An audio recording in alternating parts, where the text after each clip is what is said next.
So the brokers have been wrong on the banks. Why have they been wrong?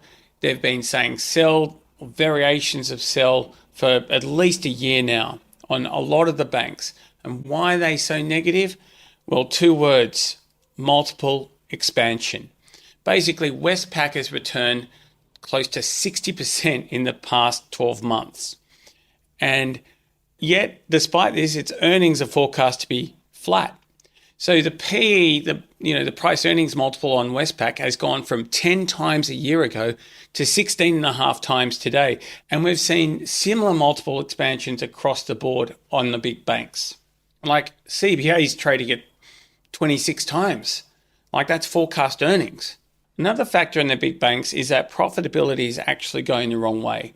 Return on equity has gone from like 18%. So these banks were just phenomenal profit machines, 18% like at the start of the century. Now it's like between 10 and 12%. CBA might be 13%, Westpac ANZ might be 10%. So we've seen more competition eroding profits. Now I want to get to where the brokers are missing a trick. Basically, a PE is governed by two things. One, expected earnings growth. Two, variability of earnings growth, so volatility. So basically, what's happened with the banks is they had a lot more volatility in earnings growth when their asset bases were broader and they had more varying different business models. They're in wealth, they're in this, they're in that. Now they've turned themselves into utilities with the helping hand of our old friends at APRA. Certainly, the 2018 Banking Royal Commission also helped accelerate that process. But the point is that these banks are now dividend producing machines. And, you can see that in the yields, and they've actually increased the payout ratios. The average yield is around 4.5%. So CBA might be 3%, ANZ might be 5.5%.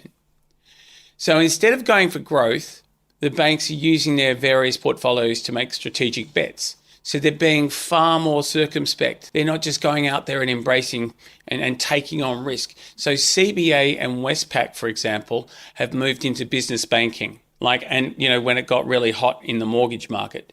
All the banks are doing this to varying degrees, shuffling their energies, their assets around to suit where they think they can get the best returns. A very sensible strategy, but not one where they're going for broke to get growth.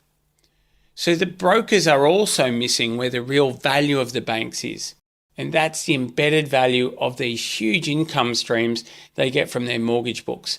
They also get from their deposit bases. So ANZ intimated this, in its most recent result when it talked about the benefits of a Suncorp merger. Look, what do? Simply bank those dividends and go out. Bank them on lifestyle. Make hay while the sun shines. Go and have a good time. Or go for growth. Bank those dividends and invest in growth. So of the banks, the one that we like the most is Macquarie Bank. Why? Because it has the greatest growth potential.